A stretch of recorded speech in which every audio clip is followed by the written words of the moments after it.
Hello. അപ്പം എൻ്റെ കഴിഞ്ഞ ദിവസത്തെ വീഡിയോ എല്ലാവരും കണ്ടു കാണുമായിരിക്കും. ആ വീഡിയോയിൽ ഞാൻ പറഞ്ഞിട്ടുണ്ടായിരുന്നു ഞാൻ അബുദാബിയിൽ നിന്ന് ഇന്ന് നാട്ടിലോട്ട് വന്നതേ ഉള്ളൂ. അപ്പോൾ വന്നാന്ന് തന്നെ വൈകിട്ട് നമ്മൾ കോട്ടയത്തുള്ള പാക്കിൽ അമ്പലത്തിലോട്ട് പോവാണ് കേട്ടോ. എൻ്റെ വീടിൻ്റെ തൊട്ടടുത്താണ് അമ്പലം. ഇവിടെ എല്ലാ വർഷവും സംക്രാന്തി നടക്കാറുണ്ട്. ഒരു കർക്കിടക മാസത്തിലാണ് കേട്ടോ സംക്രാന്തി നടത്തി വരാറ്.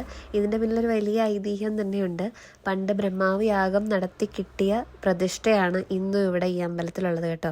പരശുരാമൻ സ്ഥാപിച്ച ഒരു പ്രതിഷ്ഠയുമാണ്. അന്ന് പരശുരാമന് ഈ പ്രതിഷ്ഠ സ്ഥാപിക്കാൻ നേരത്ത് ഈ നമ്മുടെ ശാസ്താവിൻ്റെ വിഗ്രഹം മറിഞ്ഞു പൊയ്ക്കൊണ്ടേയിരിക്കുമായിരുന്നു.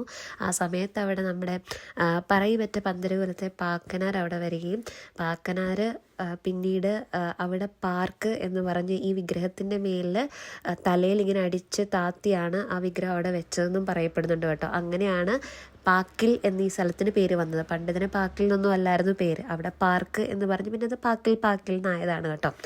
അപ്പോൾ അതാണ് ഇതിൻ്റെ പിന്നിലുള്ള ഒരു ഐതിഹ്യം. അന്ന് മുതൽ ഇത് തെക്കങ്കൂർ രാജാവിൻ്റെ കീഴിലുള്ള ഒരു സ്ഥലമായിരുന്നു. ചെറിയ പൂജയൊക്കെ നടത്തി വരുന്നുണ്ടായിരുന്നെങ്കിലും അമ്പലമൊന്നും ഉണ്ടായിരുന്നില്ല. ആ സമയത്ത് തെക്കങ്കൂർ രാജാവ് എല്ലാ വർഷവും മകരസംക്രാന്തിക്ക് ശബരിമലയ്ക്ക് പോകുന്നുണ്ടായിരുന്നു. പക്ഷേ ആൾക്ക് വയസ്സായതോടുകൂടെ അങ്ങോട്ട് പോകാൻ പറ്റാതാകുന്നൊരവസ്ഥയുണ്ടായി കേട്ടോ.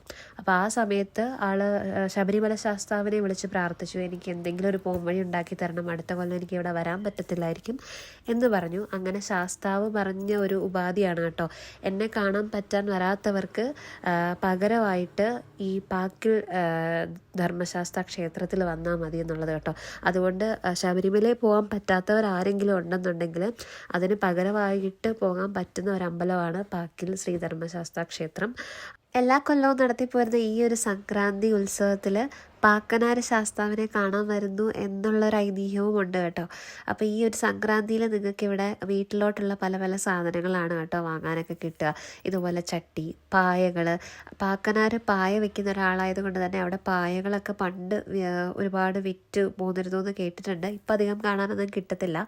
കോട്ടയത്തുള്ളവർക്ക് ഇതൊരു പുതുമയല്ല. അപ്പോൾ ബാക്കിയുള്ള ഏതെങ്കിലും ജില്ലക്കാർ ഈ വീഡിയോ കാണുന്നുണ്ടെന്നുണ്ടെങ്കിൽ നിങ്ങൾക്ക് ശബരിമലയിൽ പോകാൻ പറ്റാത്ത എന്തെങ്കിലും ഒരു അവസ്ഥ ഉണ്ടെന്നുണ്ടെങ്കിൽ പാക്കിൽ അമ്പലത്തിൽ വരിക, ശാസ്താവിനെ തൊഴുക. നമുക്കെല്ലാവർക്കും തൊഴാനായിട്ട് തെക്കങ്കൂർ രാജാവ് പിന്നീട് പണി കഴിപ്പിച്ച ഒരു അമ്പലമാണ് കേട്ടോ ഇത്. ആദ്യമായിട്ട് അമ്പലമൊന്നും ഇല്ലായിരുന്നു, ഒരു വിഗ്രഹം മാത്രമായിരുന്നു ഉണ്ടായിരുന്നത്.